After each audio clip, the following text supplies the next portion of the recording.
The dressing room was a sanctuary of soft light and plush velvet.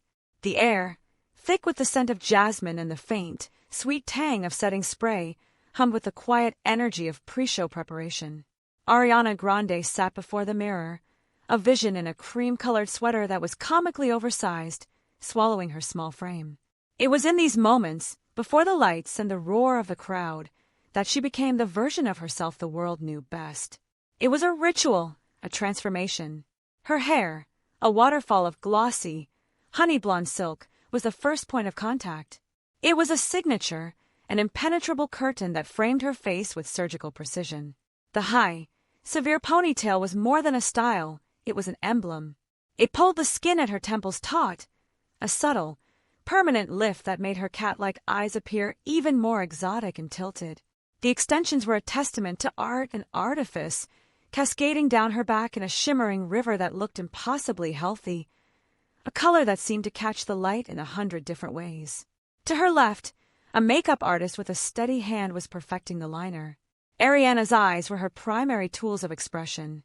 They were large, wide-set, and impossibly expressive, the color of warm, dark espresso. The makeup was a masterclass in illusion. A thick, flawless stroke of jet-black liquid liner extended into a sharp, definitive wing, giving her a feline, almost otherworldly allure. The lashes, thick and feathered, were a soft flutter of darkness against her pale, porcelain skin. The skin itself was a canvas of perfection, seemingly poreless, a smooth, luminous backdrop for the drama of her eyes. A sweep of warm, peachy blush high on her cheekbones gave her a perpetually healthy, youthful glow, while a generous coat of her signature lipstick, a deep, rose-tinged nude, completed the portrait. A low-level producer, a nervous young man named Mark, entered the room to discuss the set list. He'd met Ariana dozens of times, but he still found himself momentarily spellbound. As she listened, she made her classic physical gestures. Her small hand, adorned with an array of delicate silver rings, would flutter up to her face, her fingers tracing the line of her jaw or tapping thoughtfully on her rose-petal lips. Her body was a paradox, delicate and petite, like a finely crafted doll, yet radiating an undeniable, powerhouse energy. Her hands were expressive, her gestures quick and precise, conveying her artistic vision with more clarity than words. After Mark left, she moved to a full-length mirror. Her form was small and slender, yet powerfully built. There was an athleticism to her frame, a strength honed by years of rigorous dance and performance.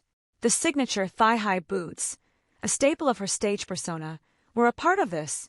They gave her the illusion of height, elongating her legs and making her look commanding and statuesque, a far cry from her actual, sub-5-foot stature. It was a carefully crafted optical illusion, turning her petite frame into a superhero silhouette. Her posture was perfect, a result of endless dance rehearsals, her small shoulders held back with a regal confidence that filled the room. Later that night, a young fan named Cecilia would watch her from the barricade, tears streaming down her face. To Cecilia, Ariana wasn't just a pop star, she was a symbol. Her specific physical presence, everything from the expertly contoured cheekbones to the high ponytail that defied gravity, represented a kind of magic. She saw the tiny frame that had withstood unimaginable trauma and pain, and yet moved with such power and grace. She saw the softness in the curve of her cheeks and the sharpness in the cut of her jaw, a perfect blend of girl and woman, strength and vulnerability. She saw a body that, despite its apparent fragility, had built an empire and healed a legion of fans. After the show, the energy in the dressing room was electric with the buzz of adrenaline. Sweat glistened on Ariana's skin, a natural highlight that complemented the stage makeup.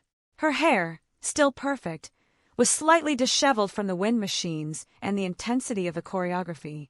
The mascara was a tiny bit smudged, the faintest shadow under her eyes. It was then, in that moment of post-performance exhaustion and triumph, that her appearance seemed the most human, the most real. The perfection was still there, a lingering ghost of her stage self, but it was now textured with exhaustion, with joy, with the sheer effort of being Ariana Grande. She gazed at her reflection again, seeing not just the pop star, but the woman who had lived in that body. She saw the battles fought and the joy expressed. The perfect ponytail, The sharp eyeliner, the tiny waist, and the powerful legs were not just elements of her physical appearance. They were the armor, the banner, and the instrument of her entire being. As she wiped a bead of sweat from her temple, a small, genuine smile touched her lips. For tonight, the masterpiece was complete. The icon, the legend, and the woman were all perfectly one.